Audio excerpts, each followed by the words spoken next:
देव नाम किसका,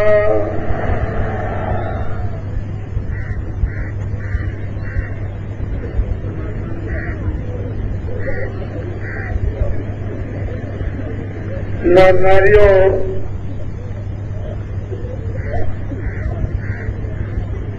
बच्चे और बच्चियों,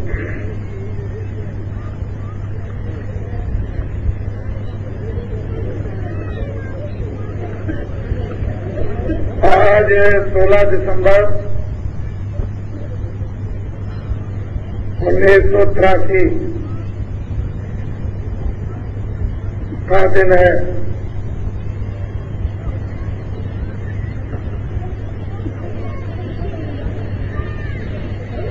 आज आपने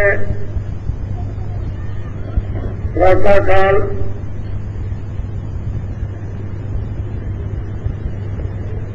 मथुरा नगरी की फेरी लगाई।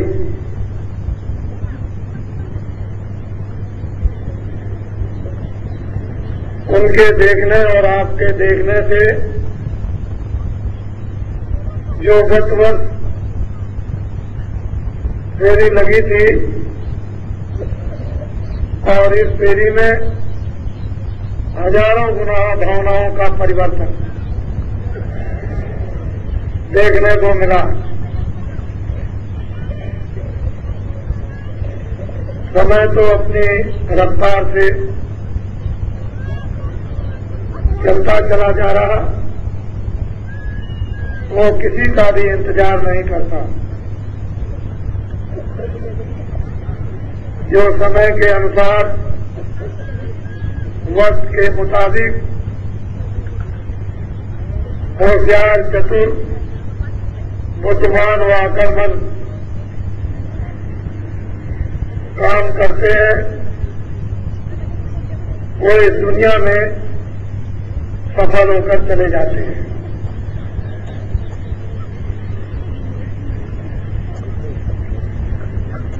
दूर दूर से आप आए हुए, मुझे तो इतना दृश्य आपको दिखाना ही था और वो दिखाया आपको। आप सबके अंदर एक नई भक्ति और एक नया जोश, और उस जोश का की सावधानी, ये तीन चीजें हर वक्त और हर समय बढ़ना चाहिए। भक्ति भी बढ़े,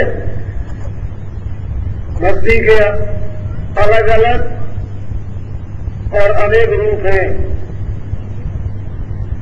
और ये भक्ति जब पूर्ण होती है तो ये जीवात्मा मालिक में सतलोक में जाकर लय हो जाती और अपनापन, इसमें किसी प्रकार का भी कोई रेशा और बारीकी इसके अंदर नहीं रहती। तब यही सूरत मालिक का रूप बन जाती है। वहां तक पहुंचने के लिए और मानवता पर खड़े होने के लिए एक तो भक्ति आपको मानवता पर खड़े होने के लिए विभिन्न प्रकार से आपको करना है, और मानवता पर आप खड़े हो गए तो दूसरी भक्ति आत्मा को जगाने के लिए प्रारंभ करनी है, और इसके भी चेतनता के अनेक रूप हैं।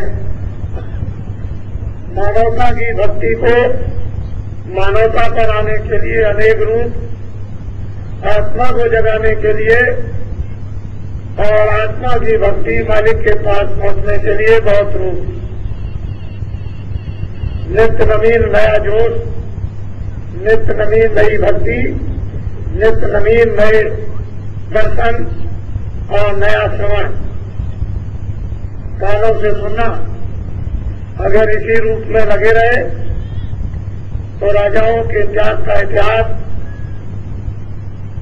खत्म हो जाएगा।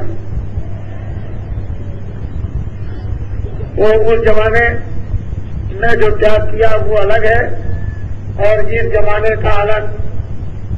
ये त्याग इस जमाने का बहुत ही उच्च कोटि का प्रशंसनीय और आदर्शपूर्ण वो त्याग और था। अब त्याग, उस त्याग की अलग क्रिया थी, अब के त्याग की अलग।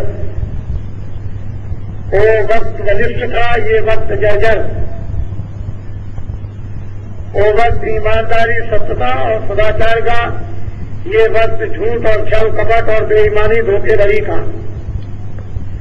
उस वक्त की इतनी महिमा नहीं होगी जो इस वक्त की होगी।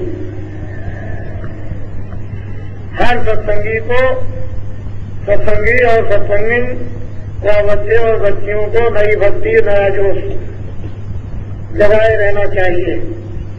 ये नहीं कि हम पुराने हो गए, 2 बरस, 4 बरस और 10 बरस के, ये नहीं। जब तक अंतिम सांस रहे तब तक एक नया नवीनतम जोश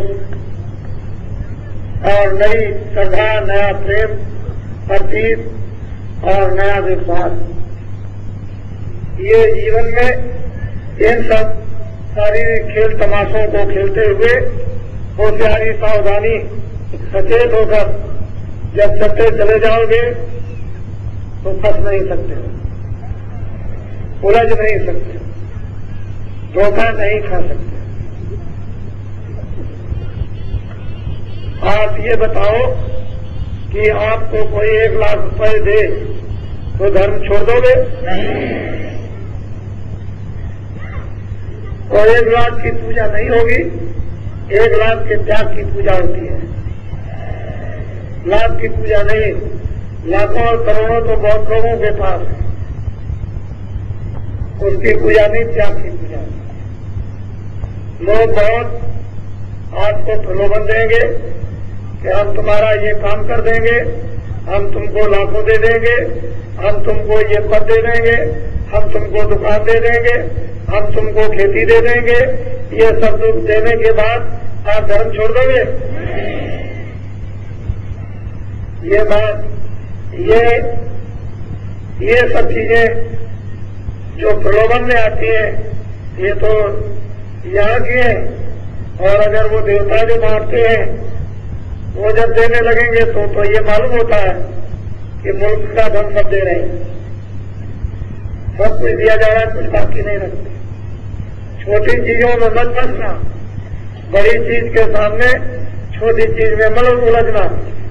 जो छोटी चीज में उलझते हैं वो आगे नहीं बढ़ते, और जो राज में फंस जाते हैं वो आगे नहीं चलते हैं। जो राज को त्यागते हैं वो तपस्वी होते हैं, सिद्ध है, और सिद्धता को जो त्यागते हैं वो योगी होते हैं, और योगियों को जो त्यागते हैं वो योगेश्वर होते हैं, और योगेश्वरों को त्याग दें तो साध बन जाते हैं, और इसको भी त्याग दिया जाए तो संत होते हैं। छोटी चीज के लिए फंसना नहीं। नया जोश, नई भक्ति और नई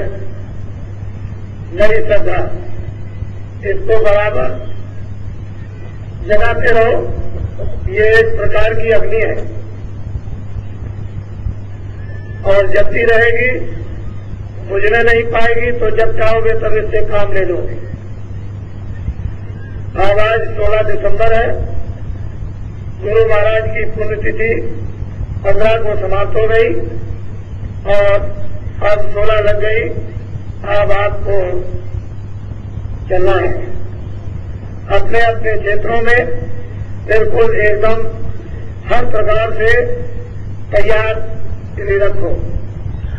आपको बहुत सुगम साधन सेवा के लिए दिया गया है कि घर में माताओं को कोई नई व्यवस्था नहीं करनी है। जितना आप सुबह शाम भोजन बनाओ उसमें से एक चुटकी निकालकर एक हांडी में डाल दो, एक गगरी में डाल दो। इतना चावल बनाओ, एक तोला डाल दो, और ये आशा करते रहो कि जब कभी हमारे क्षेत्र में ये कार्यक्रम सत्संग का होगा तो जो आए हुए अतिथि होंगे उनकी ये सेवा में लग जाएगा। आपको कोई नई व्यवस्था नहीं करनी पड़ेगी, उससे कोई आपको तकलीफ नहीं होगी, कोई नई चिंता नहीं व्यापेगी। ये बड़ी सीधी सादी अपने गर्भ आश्रम के सम्मान की आदर सत्कार की क्रियाएं थी और ये हम सब लोग इस तरह से करते रहते तो हम अनेकों बुराइयों से बचते रहते, बुराइयों के स्रोतों में न जाते, उससे अलग थलग रहते और धर्म के स्रोत में जुड़े रहते। फिर धर्म बराबर आपको बुद्धि विवेक कराता रहता और उसी से जब साथ संत जगे हुए महात्मा मिल जाते तो देर से नहीं लगती आत्मा के जगाने में और अपने वापस घर में जाने में। इस तरह हमेशा जब कार्यक्रम अचानक में बन जाए और जिधर भी बाबा जी निकले आपको सूचना केंद्रों पर मिल जाएगी और केंद्रों के लोग गांव-गांव में जाकर वितरण कर देंगे और ये बराबर संदेशा सब जगह पहुंचाएंगे कि आज का कार्यक्रम वहां हो रहा और कल का कार्यक्रम वहां हो रहा और तीसरे दिन का वहां, ताकि सारे लोगों को एक चीज बराबर निरंतर अवगत होती रहे।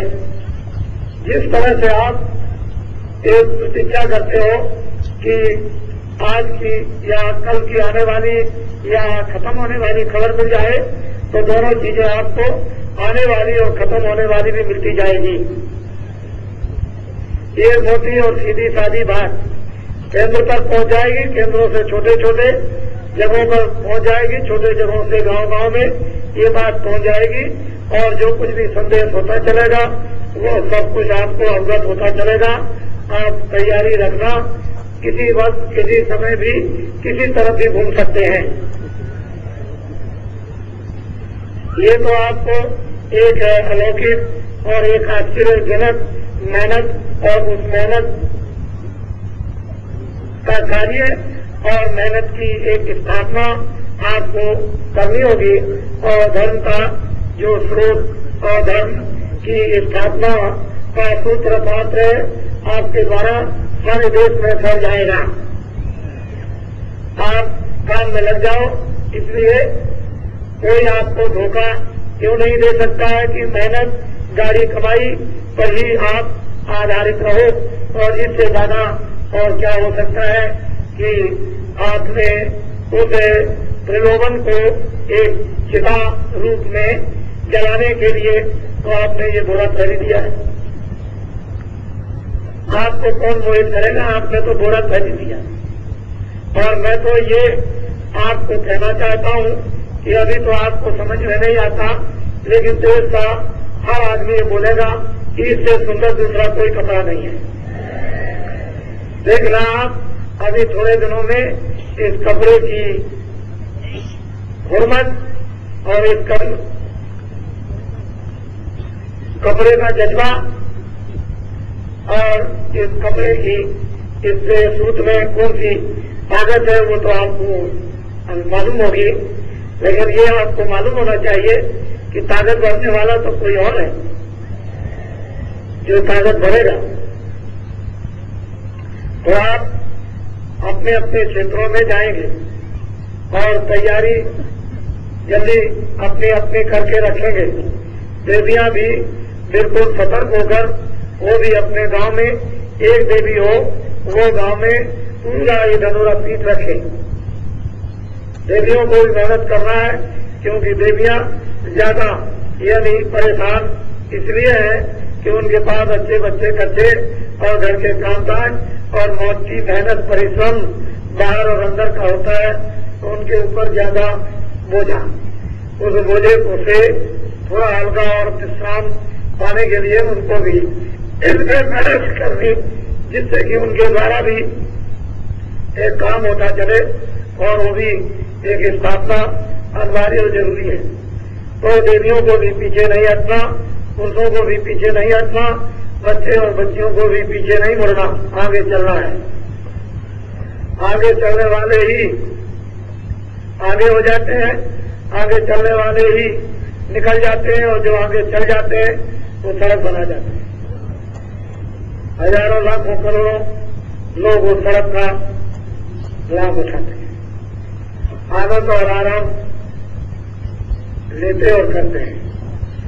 तो दोनों के लिए ये बातें लोगों के समझ आ रही हैं और आपको ये पैगाम जिसके लिए जोर दिया जा रहा है संदेशा, वो तो आपको आपके द्वारा हाथ बनाकर, आंखें बनाकर, कान बनाकर, मुखारबिंद बनाकर ये तो काम देना ही पड़ेगा। और ये सोचो कि मैं छूट जाऊंगा या किसी तरह से बच जाऊंगा तो बाबा जी के जान से आप बच नहीं सकते।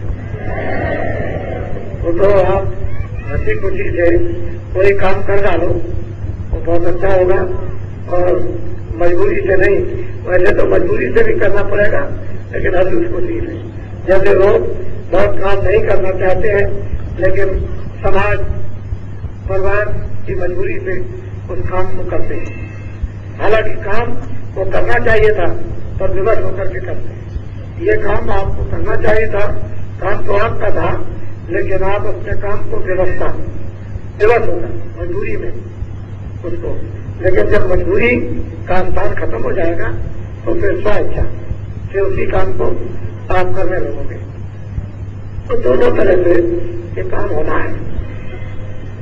अब मैं आपको सत्संग सुनाऊंगा और जो लोग नामदान नए लोग आए हुए लेना चाहते हैं उनको भी नामदान दे दिया जाएगा। आप हमारी भाषा को, हमारे विचारों को, हमारे लक्ष्य को आज समझने की हमेशा कोशिश करते रहो कि बाबा जी का उद्देश्य क्या है, बाबा जी चाहते क्या है और वो किसके लिए क्या चाहते हैं, किसके लिए क्या करना चाहते हैं और उनका काम क्या है। अगर आप इसको अपने ध्यान में रखते रहोगे बराबर हर काम के साथ तो कभी विचलित और धोखा नहीं खा सकते। ना आप विचलित हो सकते हो ना धोखा खा सकते। लेकिन जब आप हमारे उद्देश्य और काम को आप भूल जाओगे, विचार करना भी और करना भी, तो धोखा खा जाओगे। इसलिए इतने दिनों की मेहनत, इतने दिनों का संदेश और वो मैं जानता हूं कि आपके पास जमा है लेकिन उसका उपयोग आप इसलिए नहीं कर पा रहे थे कि आपको तरीका मालूम नहीं था। जमा तो किया गया लेकिन वितरण करने का तरीका नहीं था और जब वो तरीका वितरण का जमा किए हुए सामान का मिल जाता है तो उसको बड़ी खूबी के साथ, तरतीब के साथ उसको जब वितरण करते हो तो वो सबके पास पहुंच जाता है और सबका भला और सबका लाभ उसमें होता है। आप हर उद्देश्यों को बहुत ही ध्यान से, बुराई अपनी जगह, अच्छाई अपनी जगह, इंद्रियों का, 10 इंद्रियों का कर्म अपनी जगह है, आत्मा की क्रिया। इंद्रियों की वासनाओं का स्थान अलग है और आत्मा जहां बैठी है उसकी चेतनता, उसका प्रकाश अलग है। मोटी चीजें हैं और ये क्रियाएं इंद्रियों द्वारा शरीर की इसलिए सुरक्षा के लिए किया जाता है कि जीवात्मा बैठी है, अगर शरीर ठीक नहीं रहेगा तो ये भी रोएगी। उस रोग को रोने से बचाने के लिए इस शरीर को मुख्य लक्ष्य के लिए स्वस्थ रखा जाता है कि ये शरीर स्वस्थ रहे और हम लोग उस साधना के द्वारा जीवात्मा को जगाकर इससे छुटकारा कर लें। और शरीर के द्वारा ही जीवात्मा का जब ही छुटकारा हो सकता है जब शरीर स्वस्थ रहे और महापुरुषों की कृपा और द्वार और दरवाजा रास्ता मिल जाए, वेद हम पा जाए तब तो ठीक है। वेद नहीं मिले, महापुरुष की कृपा न हो, द्वार दरवाजा न मिले तो शरीर बहुत लोगों के स्वस्थ होंगे और शरीर स्वस्थ है उसका लाभ ही क्या। वो तो जानवरों की तरह से पेट भरना और सो जाना और दुनिया में आए उसका भी कुछ याद नहीं चलेगा, उसका भी कोई ज्ञान। तो ऐसी जिंदगी किसी काम की नहीं है। मनो शरीर ये भाग से मिला है, इसके लिए अभी तक किसी किताब ने और किसी महात्मा ने नहीं कहा। मैंने इसका ढनोरा आपके बिल्कुल स्पष्ट है, जागृत विवेक में पीटा है कि मनुष्य शरीर एक किराए का मकान। ये मकान आपको दिया गया अच्छे बुरे काम करने के लिए, पूरा अधिकार आजादी दी है, अच्छा और बुरा सब कर सकते हो, लेकिन उसका कर्म आपके हाथ में भोगना नहीं, वो दूसरे के हाथ में है। उसका आपको इंसाफ जब कर देगा तो भोगना आपको पड़ेगा। कम करने में स्वतंत्र, फल भोगने में स्वतंत्र। इसलिए किराए के मकान से वो काम करना चाहिए जो हर तरह का लाभ उस जीवात्मा को, सूरत को। तो ये और किसी ने इस आसानी और सरलता से लोगों के कानों में ढलोरा नहीं पूछा कि मकान भाड़े का, ये मनो शरीर किराए का, इसे आपको खाली करना है और फिर ये जब खाली हो जाएगा तो ये माया की छाया है, इसे आपको जलाना है और इससे संबंधित जो भी आप माया मानते हो वो सभी आप पड़ी रह जाएगी, उसमें से आपका कुछ भी हक नहीं, ना आपके साथ गया ना उसने आपकी मदद की। आपके घर वाले जो माया के उस पर्दे में रहते हैं वो भी कुछ नहीं कर सकते। तो ये बात मोटी है, काम करना अपनी जगह है और वो ज्ञान जो बुद्धि का उसको अपना उपयोग में ले लो, काम में ले लो और इन कामों को अंतिम तक समाप्त करो और असली काम अपना बना लो। तो इसी समय में और इसी श्वास के अंतर आपको अपना काम इधर का उधर का सब बनाना है। छोड़ना कोई काम नहीं, छोड़ने का नहीं, काम बना लेना। इसलिए आपने सब कुछ देख लिया, जो आप और देखना है उसे देखना चाहिए। तो मैं अब सत्संग कुछ आपको सुनाऊंगा, ये भी सत्संग है, इसकी भी जरूरत और आवश्यकता है। वैसे आप आज से जाना प्रारंभ कर देंगे और मैं ऐसा समझता हूं कि सब लोग जाए तो सुविधा सबको ट्रेन और बसों की नहीं मिल सकती है एकाएक, तो आगे पीछे आज और रात में सुबह जाएंगे, लेकिन सत्संग कल तक का है। कल के बाद सत्संग के विचार समझ जाएंगे और एक जगह पर जो थोड़े लोग रह जाएंगे उनको सुना दिया जाएगा और बाकी अब चलते चलो और उधर का अपना विचार मोड़ दो, उधर से इधर जाए, उधर से उधर चले जाए और इधर से उधर और दोनों को मोड़कर उधर अपने घर की तरफ चलना। तो घर में तो चलना ही पड़ेगा आपको। अब आपको कुछ सत्संग सुना दूं, उस जीवात्मा के संबंध में आपको सुना दिया जाए। आप जिस मनुष्य शरीर में बैठे हुए हो, ये तो 5 तत्वों का है, जल पृथ्वी अग्नि वायु आकाश। इनमें से कोई भी मसाला कम हो जाए तो शरीर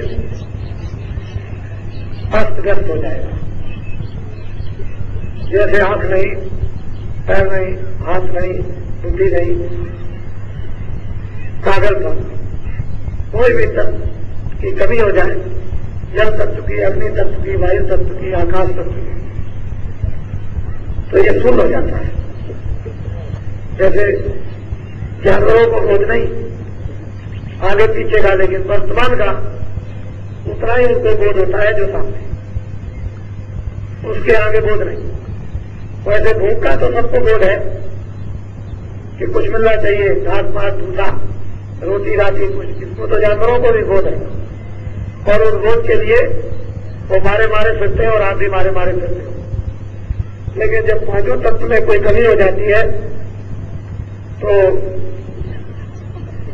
पशु ज्ञान, पक्षी ज्ञान, स्थूल जड़ता का ज्ञान होता है, मानवता का ज्ञान नहीं होता, भूत भविष्य वर्तमान का। तो अच्छा है कि भगवान ने दया कर दी कि 5 तत्व आपको दे दिए। इन 5 तत्वों से एक पिंड शरीर बनता है और वो आप लेकर के बैठे और ये 5 तत्व यही रहते हैं, यही बनेंगे लहू और लोथड़े से, और लहू और लोथड़ा ऐसी जगह पर जल के खाक हो जाएगा। लेकिन लहू और लोथड़ा बनकर तैयार हो जाए, उस वक्त इसमें न डाली जाए तो ये खड़ा नहीं हो सकता, ये बढ़ नहीं सकता। लहू और लोथड़े की एक सीमा होती है कि इतना बढ़ेगा, उसके आगे फिर उसके जज्बे उसके खत्म हो जाते हैं बढ़ने की। लेकिन जब सूरत आ जाती है उसकी भी एक बढ़ने की, 5 तत्वों के बढ़ने की एक सीमा है। इतना जल बढ़ेगा, इतना वायु, इतनी अग्नि, इतना आकाश और इतना पृथ्वी।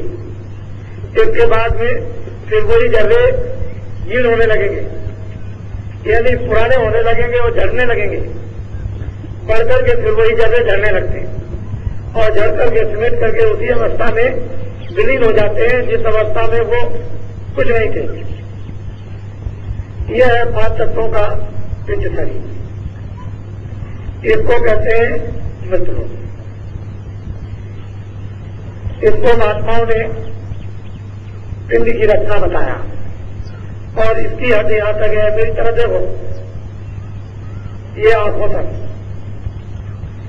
ये जितना भी खुली आंखों से जो दृश्य दिखाई देता है और मन आंखें देखकर मन भोरा बन करके इनका रस लेता है, इसके आगे नहीं जाता। इसको कहते हैं पिंड रचना, अंड रचना।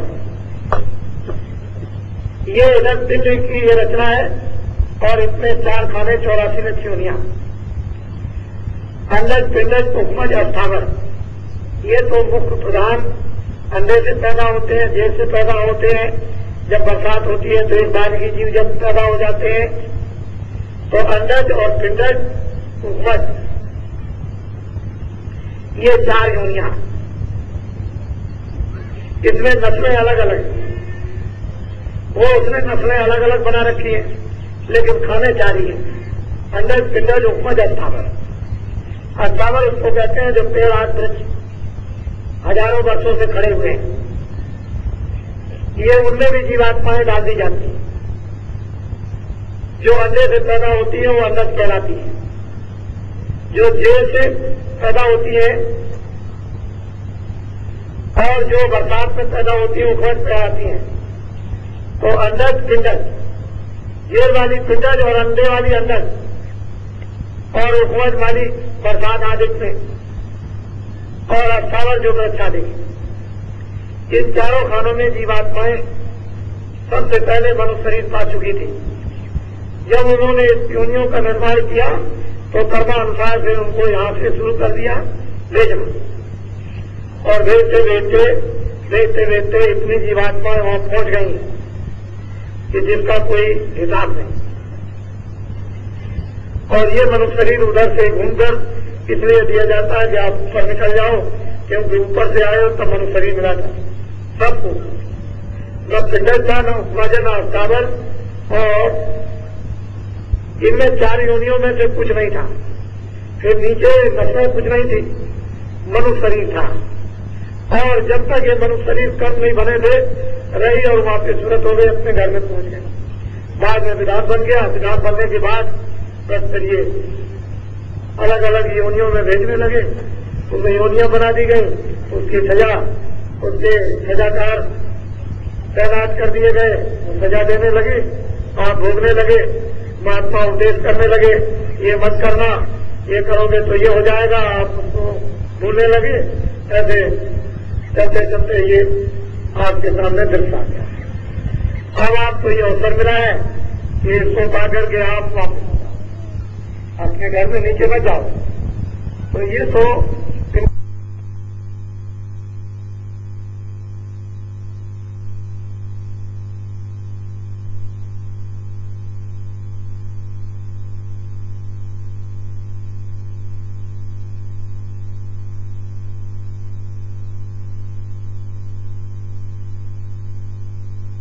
की 1000 वर्ष से ऊपर और कलयुग युग की 100 वर्ष से ऊपर, अलग अलग युग की अलग अलग आयु।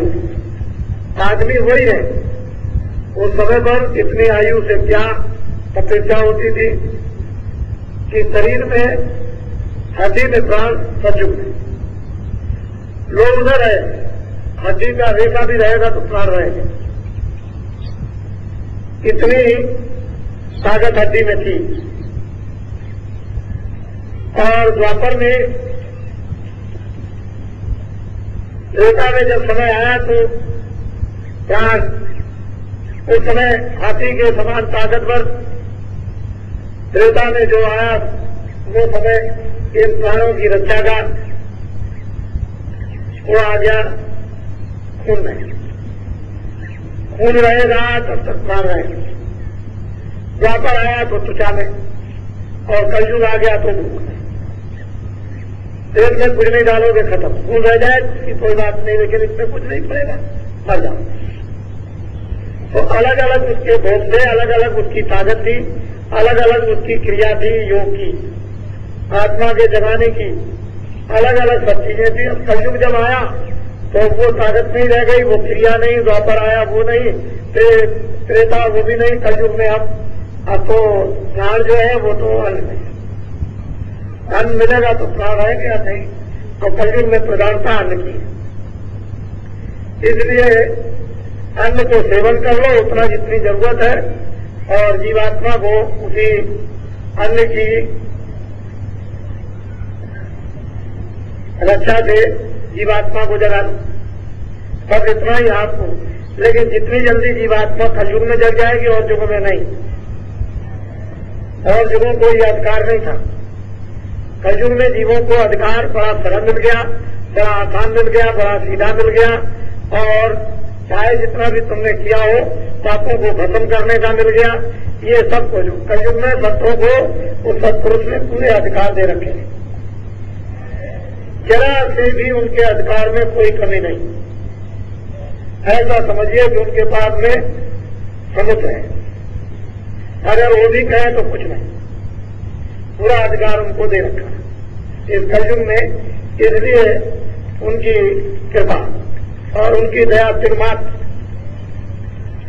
जर्रे मात्र भी अगर मिल जाए तो पलक के मारते इधर से उतार, कुछ का कुछ हो जाओ।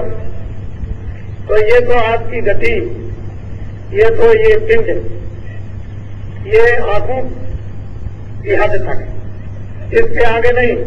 और जब सूरज यहां से जरा सा ऊपर वो खिसकी ऊपर, इस शरीर का भाग जब जीवात्मा के प्रकाश का खिंचकर आया तो ये सब उंगलियों की नसें चटकती हैं।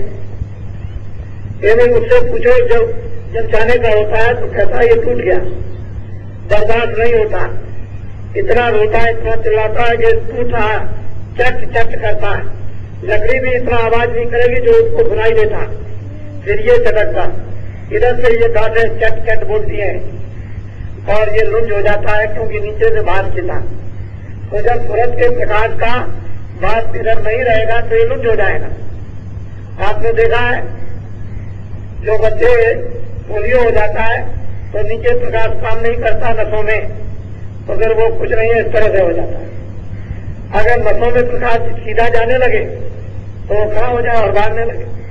तो जब बात टिकता है तो कुछ आप इस तरह ऊपर आएंगे तो यहाँ समझ ये टूट जाएगी, यहाँ से फिर नहीं उठ सकते, सीधे नहीं हो सकते, ये इधर से खींचेगा। तो बुधा चक्र का भाग इंद्री द्वार में इंद्री चक्र का भाग खींचा, तो नाभि कमल में नाभि कमल का भाग खींचा तो यहाँ हृदय में आता है। जब यहाँ आने लगा तो दिल धड़कने लगा और सुलबुल बिछड़ने लगी, क्योंकि मन बैठ करके यहाँ काम करता है और सूरज बैठ करके यहाँ काम करती है। तो दो प्रकार का मन है, एक तो पिंडी मन और एक ब्रह्मांडी मन। तो ब्रह्मांडी मन का स्थान ये और पिंडी मन का स्थान ये। यहाँ से संकल्प विकल्प शोभ गंध रंज उसी वो यहाँ इस जगत की यहाँ होती रहती है, यहाँ मन काम करता है संकल्प विकल्प का, सुख और दुख का। और यहाँ ये ब्रह्मांडी मन अगर ये निर्मल हो जाए और यहाँ आ जाए शुद्ध मन तो ब्रह्मांड का काम करने लगे। तो उसमें मन में संकल्प विकल्प की शक्ति आने लगे, और जब संकल्प विकल्प की शक्ति आए तो फिर क्या है, कुछ भी संकल्प करके कर सकता है। कोई ऐसी चीज नहीं जो संकल्प से न हो, संकल्प से ही तो ये सब कुछ तैयार हुआ। जब इधर से बात खींचा तो ये बस जगत भूलने लगे। अब बहुत लोग चिल्लाते हैं कि भाई सुन लो, कुछ सुन लो, कुछ सुन लो, कुछ कह लो, लेकिन अब कुछ नहीं, सब विसर्जन। अंग्रेजी हिंदी भाई बंद कुटुंब परिवार साहब देखना सुनना ये सब जैसे ही यहाँ से खिंच कर गया है बस फिर लोग चिल्लाने लगे कि सांस खिंच गया, तो नारी खिंच गई, उसकी हवा खिंच गई, अब नहीं है, अब कुछ नहीं है, बस मतलब ये। और वो खिंच करके जब यहाँ आता इधर जब यहाँ आ गया तो यहाँ उसका समूह बन जाता है। बस अगर मान लो साधना की है तब तो कोई बात नहीं, तब तो कोई तकलीफ थी, किसी तरह की कोई बात नहीं। साधना नहीं की तो यही वो खड़े हो जाते हैं आकर कि भाई, और कहते हैं चलो, आवाज तो देते हैं उस समय, वो तो सुनाई देती है। और जब खिंचाई करते हैं तो रूप उनका दिखाई देता है तो बड़ा भयानक। खड़े हो जाते हैं और फिर ले जाते हैं। तो ऐसे नहीं कि अधिक पकड़ के ले गए, शब्द होता उधर उसको पकड़ने वाला एक शब्द है, तो वो शब्द में उधर से जोर की आवाज आती है ताकि कोई भी इधर बोलता रहे तो सुनाई न दे। इतनी आवाज अंदर से आती है, उसी में इस तरह से फंसा लेते हैं, खींच करके यहाँ जाके तो आप कुछ पता नहीं क्या हो रहा है क्या नहीं हो रहा। इतनी आवाज अंदर प्रकट हो जाती है, उनकी आवाज कि आपको किसी की आवाज सुनाई नहीं देगी, चाहे जितना बोलते रहो तो कहते हैं बहरा हो गया। तो यहाँ खेच करके रहे बस ये मृत्यु के मरने का ये पिंड का आखिरी शिखर है। यहाँ आकर के समाप्ति हो जाती है सारे जगत के सारे ज्ञान की, जगत के सारे तत्वों की यहाँ समाप्ति हो जाती, खत्म हो जाता। लेकिन अगर जागने में, अभ्यास में, साधना में, भजन में, सुमरन में तुम अपने प्रकाश को जब साधारण सहज जो उधर से आवाज आती है, नाम आता है, शब्द आता, उसको बराबर गौर से मन, बुद्धि और चित्त लगाकर उसको सुनो, और वो आवाज आती है तो धीरे से उसको पकड़ो, वो आवाज खींचती, और जब खींचेगी आवाज तो इधर से बाहर धीरे धीरे इधर का ध्यान हटकर जब उधर लग जाएगा तो अपने आप उधर से स्वाभाविक भाव खींचने लगता है, इधर से भी खींचता है, इधर से सब खींचता है तो ये सब शून्य होने लगता। आप बैठे तो बैठे रह जाओगे, इधर से खींच करके उस अभ्यास में, साधना में, भजन में, ध्यान में इधर से खींच करके यहाँ आया तो आप एकाएक जल्दी से ऐसे करना चाहो तो नहीं कर सकते हो। जब जल्दी से उठ जाए, खड़े हो जाए या जल्दी से पैर बढ़ा दे, नहीं, वो तो बिल्कुल शून्य हो गया। अब इधर से गति आपकी शिवचाव की स्वाभाविक आपने बनाई और सिमट करके यहाँ आया, यहाँ आकर के जब इधर आता है तो जब कुछ उधर का दिखाई देने लगता है, अब उधर का पूर्ण ज्ञान होता चला जाता है उस तरफ का। तो ये अज्ञान ये आपको उधर उस ज्ञान में बाधा नहीं पहुंचाते, नहीं तो बाधा पहुंचाने लगे। अब उधर में उधर के जाने वाली विद्या सिद्धियां बाधा डालती, इधर कहाँ जा रहे हो, उधर कहाँ जा रहे हो, उधर लौट जाओ, ये करती है वो सब करेगी। लेकिन अब उधर को जाने लगे, इधर फंस गए। अब जब उधर से लौट करके फिर वापिस आओ और आकर के उधर से यहाँ बैठे आकर, तो फिर स्रोत का प्रकाश फिर तुम्हारे उसी कंठ कमल में और नाभि कमल में और हृदय कमल में, इंद्रिय द्वार में, फिर गुदा में होकर के फिर संचार। तो संचार करने की उसमें क्रिया इतनी तीव्र बन जाती है कि वो समेट लिया और फिर संचार कर दिया, समेट लिया और प्रकाश को फिर संचार कर दिया। तो सूरज के प्रकाश से ही ये मुर्दा हो जाता है और सूरज के प्रकाश से ये चेतन हो जाता है। जब प्रकाश सिमट गया तो मुर्दा, और जब प्रकाश फैल गया तो चेतन हो गया। तो जीवत मृतक हो रहा हो, भजन ऐसा करो, सूरज को शब्द के साथ ऐसा जोड़ो कि जीवत मृतक हो रहा हो। साथ को प्रेमियों कि तुम पकड़कर ऊपर की तरफ ऐसे चढ़ जाओ कि तुम्हारा सारा भाग ये सूरज का शरीर में फैला हुआ सिमट कर ऊपर आ जाए और जीवत मृतक हो जाए। तो खलक की आंख, फिर कोई खलक की आंख नहीं रहती। तो ये तो कुछ है ही नहीं, ये तो कूड़ा है, कचरा है, बदबूदार है। फिर सजो समरस रक्षक सत्य बस पावे दुखदार। फिर दुख का क्या काम, वो तो जितना दुख है वो यहाँ तक है, और जब यहाँ से ऊपर निकल गए तो दुख का क्या काम हुआ। वहां न पाप न पुण्य, उधर ये जाते नहीं है, उधर ये कुछ भी नहीं, न कोई दफ्तर है न कोई खबरा, न आप पेशाब करोगे, न टट्टी करोगे, न स्नान करोगे, ये कोई रगड़ा झगड़ा नहीं है किसी तरह का भी। ये पिंड का इस क्रिया का 5 तत्वों की कोई झगड़ा नहीं। अब इन आंखों के ऊपर में लिंग क्रिया 17 तत्वों की प्राप्त हो जाती है। 10 इंद्रिया, चतुष्पंथाकरण, मन बुद्धि अहंकार और 3 गुण रजोगुण तमोगुण सत्वगुण। अब इस अंत रचना में वो शरीर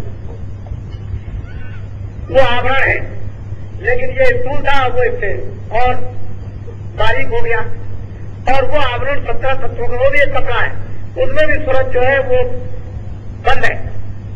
उस कपड़े की, उस लिंग शरीर की एक हदबंदी है कि इतनी दूर तक इतने लोगों में ये लिंग शरीर घूमेगा।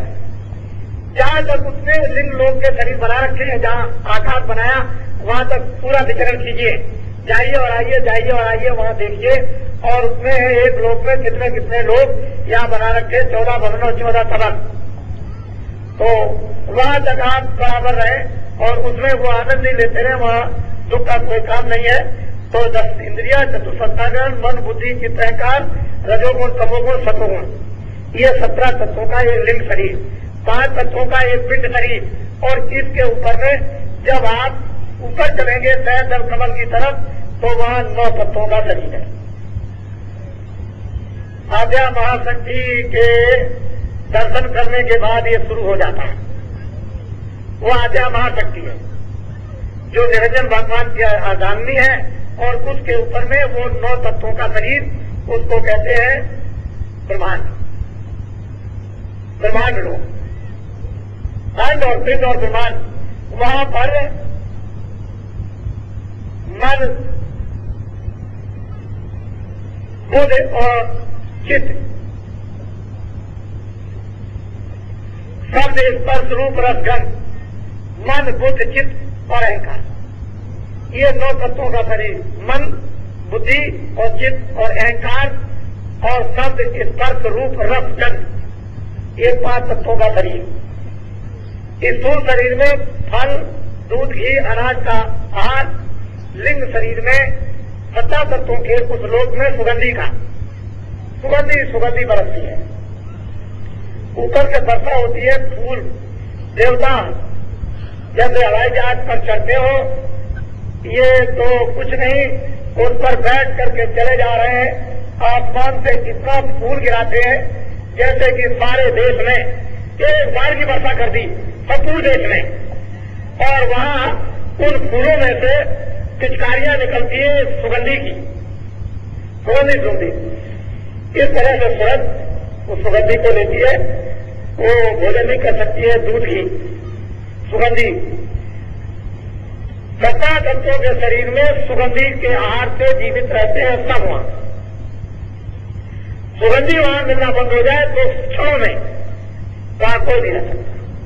यहां भोजन बंद हो जाए तो आप नहीं रह सकते। इसके 9 तत्वों के शरीर में जब सहजल कमल में पहुंच जाएंगे और निरंजन भगवान का साक्षात, निरंजन भगवान के बीच में गुरु विराजमान है, क्योंकि वहां गुरु नहीं रहेंगे तो जाने नहीं देंगे। वहां गुरु मौजूद है, वो रास्ता ऐसे किसी को देते नहीं है, तो उन्होंने अपना मुखारबिंद बंद कर रखा। जब गुरु इधर से ले जाते हैं और कहते हैं दरवाजा खोल दीजिए, तो दरवाजा खोलते हैं वो। तो जब अंदर जाते हैं तो गोस्वामी जी महाराज कहते हैं मोग लोग राम मुस्काई बेसंत्र के मुखवाई। उधर आज अंदर आया देखूं कहे ब्रह्मांड ने खाया।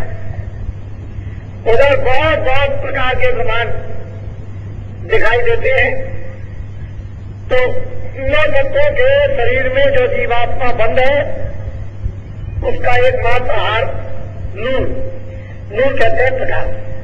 अब सुगंधी नहीं, सुगंधी से वो जीवित नहीं रहेगी, 9 तत्वों के शरीर में प्रकाश से जीवित रहेगी। ये भी छूट गया, स्थूल भोजन आदि भी छूट गए और सुगंधी भी छूट गई। अब उसके लिए सहजल कमल में नूर चाहिए, प्रकाश, रोशनी, लाइट। अगर वो नहीं मिलेगी तो जीवित नहीं रहेगी। जब इसके ऊपर में और जब चलती है और वहां जब माया मिलती है और माया का जब दर्शन होता है और उसको पार करती है सूरज, तो वो केवल 5 तत्वों का शरीर है। अब वहां पर मन नहीं है, बुद्धि नहीं है, चित्त नहीं है, अहंकार नहीं, रजोगुण नहीं, तमोगुण नहीं, सतोगुण नहीं, वहां पर काम क्रोध इत्यादि ये नहीं, और 10 इंद्रियां नहीं, और वहां पर जल पृथ्वी अग्नि वायु आकाश नहीं, क्या शब्द स्पर्श रूप रस, ये इस शरीर में जीवात्मा बनते हैं। अब ये भी भोजन गया, सुगंधी का भी गया, नूर का भी गया। अब 5 तत्वों के शरीर में जो सूरज जीवित रहेगी उन ब्रह्मांडों में वो एकमात्र शब्द है। अगर शब्द नहीं मिलेगा, आवाज नहीं मिलेगी, साउंड नहीं मिलेगी तो जीवित नहीं रह सकती। ये उसका जीने का भोजन है, उसको शब्द मिलना चाहिए। और वहां पर शब्द है, क्या हो रहा है, ये सब कुछ रचना तो सब ठीक है, दूसरी जगह शब्द की तो कोई रचना हो ही नहीं सकती है। अब वहां पर जब माया के परे चले गए और त्रिपुटी में ब्रह्म का जब साक्षात्कार हुआ तो तुरंत उस खोल को भी उतार देती है। वो देखती है कि यही बैठ करके ये कपड़ा पहनाया गया था, शब्द स्पर्श रूप रसगंध का, इस कपड़े को इसमें बंद किया गया था, फिर नीचे 9 तत्वों के कपड़ों में बंद किया, उसके नीचे उतार दिया 17 तत्वों के कपड़ों में बंद किया, उसके नीचे उतार दिया स्थूल 5 तत्वों के कपड़ों में बंद कर दिया। अब जब उस कपड़े को उतार देती है तो बिल्कुल खड़ी हो जाती है। उस समय पर इस जीवात्मा का जो दोनों आंखों के पीछे बैठी है, जौहर का खेल, उसकी शक्ति का खेल, उसके विस्तार का खेल, उसकी ताकत का खेल खुल्लम खुल्ला तो जब दिखाई देता है। और जब वो पड़ चली गई तो गुणातीत हो गई। जब गुणातीत हो गई तो अब किसी भी गुणों में नहीं आ सकती। वहां से त्रिपुटी से बीज कारण हूं, ये गुणों का उत्पन्न हुआ था, गुणातीत हो गया। और अब वो सच कर जो इसका स्वागत होता है वो अद्वितीय है। वो तो आप हीरे लगा दो, आप रोशनी कर दो, कुछ नहीं, दिन भर भी, चर्रे भर भी यहाँ कुछ नहीं है जो इसका स्वागत होता है। किस तरह से सजाई जाती है यहां से जाने वाली ये स्वर्ग जीवात्मा जो दोनों आंखों के पीछे बैठी है, उसके लिए किताबें बंद है, किताबों में कोई लिख नहीं सकता। इस तरह से सजाकर जब ले जाई जाती है तो ये क्या है, तो एक मच्छर का देश है। सारा संसार ये मच्छर जैसा मालूम होता है। मच्छर अगर उससे भी छोटा कहा जाए तो बहुत दुनिया क्या आप किस तरह से कहां से आए हो। और सजा सजा करके जब ले जाई जाती है तो यहाँ के कलम, कागज, स्याही, पानी, पृथ्वी, बनराय के पत्ते जितने भी यहाँ ये लिख नहीं सकते, इतनी लंबी सड़क। और यहाँ की घास को ऐसे सूरज लगा दिए जाए तो एक एक डालियों पर सूरज लगे। सारे संसार की घास को सूरज कर दिया जाए, इतने सूरज एक एक डाली पर लगे। बात उनकी शोभा, उसका स्वागत, उनके सजाने के समारोह और सार ब्रह्मांड में कोहराम मचता है। इस तरह का कोहराम मोटा अटारी चलते हुए मालूम होते हैं कि खरबों मीलों के लंबे उस पर खड़े होकर के जो देखते और वहां जो वर्षा करते हैं वो कोई पुष्पों की वर्षा नहीं, सूरज गिराते हैं। सूरज गिरते इस तरह से ऐसा स्वागत होता है। तुम कहां पड़े हुए, तुमको क्या मालूम है दादाजी क्या देने के लिए? तुमको तो बस एक दुनियादारी, बस दुनियादारी तुमको हमेशा नजर आई और कुछ नहीं तुमको कुछ मिला। हम तो कुछ और तरह से तुम्हें बैठा भूखे फुटवा फुटरूकर किसी तरह से बड़ी मुश्किल से ला सके और अभी वही समझते रहे। और आप अभी सत्संग को जानते नहीं है, आपने कभी ये बातें सुनी नहीं है, सुनने का कभी आपको आभास भी नहीं हुआ था। ऐसी किस्मत और तकदीर में लोगों के आए नहीं था। लेकिन ये तो पूर्व महात्माओं के संस्कार, उनकी दया के डाले हुए बीज बोया हुआ वो काम कर रहा, उसने ये काम किया है। ये वो मैदान है जहां प्रकृति अपना जलवा दिखा रही है और इस सृष्टि के भार को उतारने के लिए जब महायोगेश्वरों को आना पड़ता है तो गुणातीत के ऊपर प्रकृति लोक है, ऊपर में पुरुष है और नीचे प्रकृति। उस प्रकृति लोक से जो आत्माएं आती है वो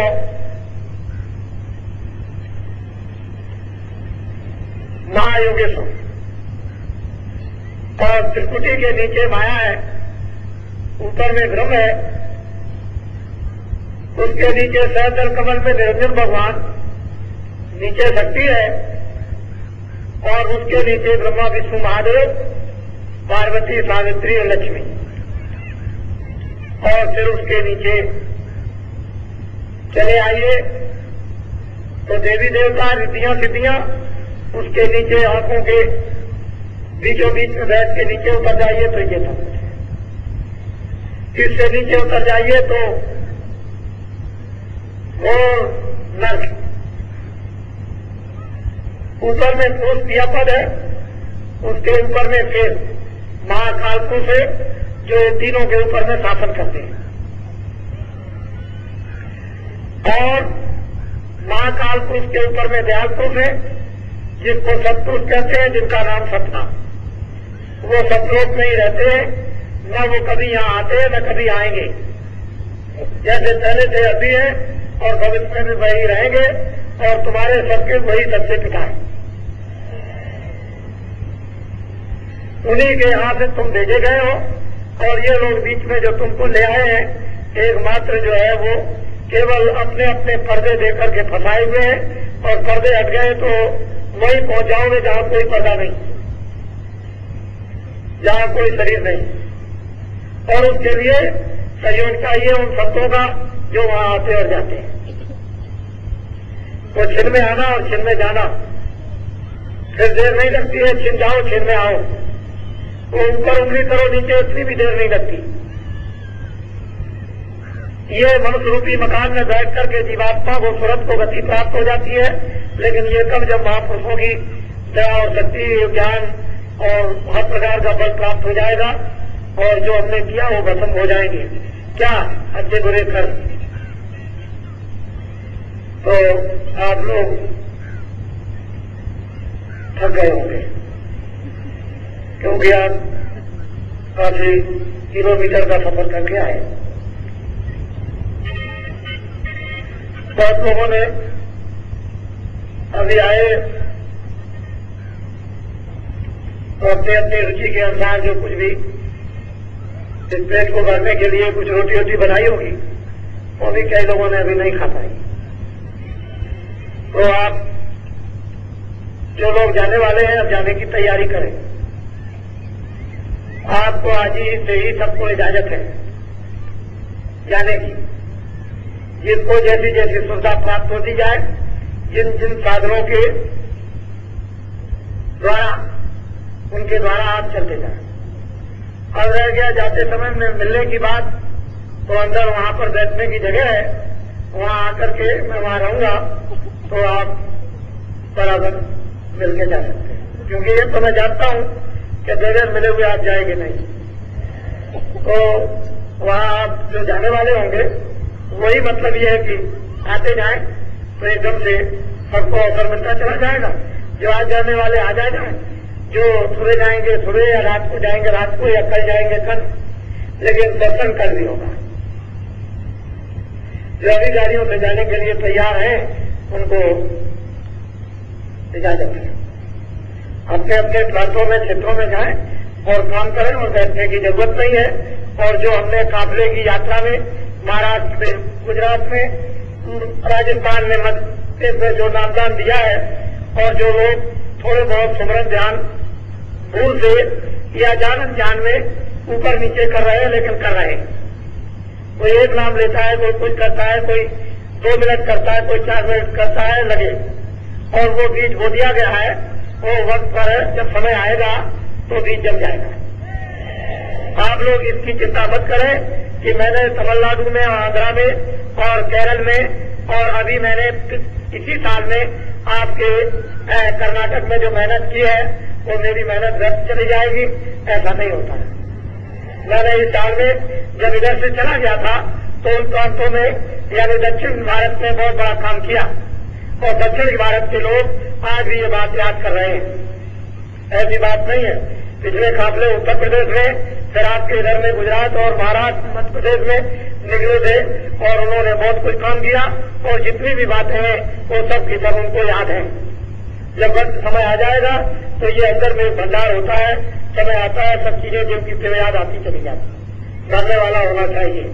अब आप लोग अपनी अपनी जगह पर तैयारी बिल्कुल हर प्रकार की रखें कि समय पर आ जाए, और मैं बता करके भी आऊंगा और अज्ञान में भी आऊंगा। ऐसा नहीं, मैं बता भी दूंगा और मैं कहीं कहीं नहीं भी बताऊंगा, और ऐसे खड़ा हो जाऊंगा और मैं देखूंगा आकर के, मैं कुछ अनुभव करूंगा, कुछ आपको देखूंगा और समझूंगा, और मैं सबसे मिलता हूं। ऐसी बात नहीं है। आप लोग अपने अपने क्षेत्रों में कोशिश इस बात की करो कि किसी कर्मचारी और अधिकारी को कोई छेड़ाछाड़ी मत करो, उनकी कोई बुराई मत करो, कोई जरूरत नहीं है। हम बुरे तो सब बुरे और हम अच्छे तो सब अच्छे। मोदी बात, हमारी बुराई हो जाए दूर हो जाएगी तो सबकी हो जाएगी, हमारी बुराई दूर नहीं तो सब में बुराई, हमें अच्छाई आ जाएगी तो सब में आ जाएगी। वो रास्ता अपनाना कि हम भी अच्छे हो जाए और अपने दूसरे भी अच्छे, हम भी अच्छे लगे दूसरे भी अच्छे लगे। आप फिर अपने को अच्छे लगने लगोगे, जब आप स्वयं अच्छे लगोगे तो दूसरे भी अच्छे आपको लगने लगेंगे और आपको वो अच्छे लगेंगे, उनको आप अच्छे लगोगे। इसलिए कोई बात ऐसी नहीं किसी प्रकार की, काम करो देर अबेर से काम तो होगा ही, ऐसी बात नहीं है कि काम नहीं होगा। मोदी जी जो हमने मथुरा में आज हमने अलग अलग करके लोगों को जो तरह तरह का संदेश जो बराबर हमने चलते हुए मार्ग में दे दिया है, वो बहुत कुछ उनको दे दिया, समझा दिया है। तो इसलिए ये बातें आपको जब तक हजम नहीं होती थी, जब तक आप उसकी खर्चा नहीं करते थे, जब तक उसके लिए आप लालायित नहीं थे, जब तक आप में वो सजा नहीं आ रही थी, तब तक ये बातें आपके लिए ओझल थी। और जब वो चीज आप में आ जाएगी तो अभी आपके सामने आई जाती तो सब आ जाए। ये जय गुरुदेव धर्म प्रचारक संस्था का ये धार्मिक नाम योग साधन का मेला है, ये मंदिर है। इसमें आप इतने लोग आकर के विराजमान हो, ये मंदिर है। इस मंदिर की स्थापना बहुत पहले हो चुकी थी, ये नहीं, इसको आपको याद करना चाहिए कि इस मंदिर की स्थापना उधर 64 में हो गई थी और ये कार्यक्रम इधर 64 में ये होने लगा था और इतने दिनों से ये कार्यक्रम वहां होता चला रहा। इसको भी आपको ध्यान में सबको रखना है कि ये ऐसा बड़ा कार्यक्रम हो और ये 64 से यहाँ इस जंगल में होता आया हो, जहाँ इर्द गिर्द में कुछ भी नहीं थे। इस मार्ग में तो दिन में लोग उठ जाते थे, लेकिन उन लोगों में भी अब बड़ी कितनी सद्भावना परिवर्तन हो गया देखने वालों में कि वहां में तो भी सद्भाव और भजन पूजन करने लगे और लोग सजा करने लगे। ये तो बहुत बड़ी बात है, छोटी बात नहीं है। तो ये भी आप इसको भी समझते रहें। तो ये मंदिर है और मंदिर में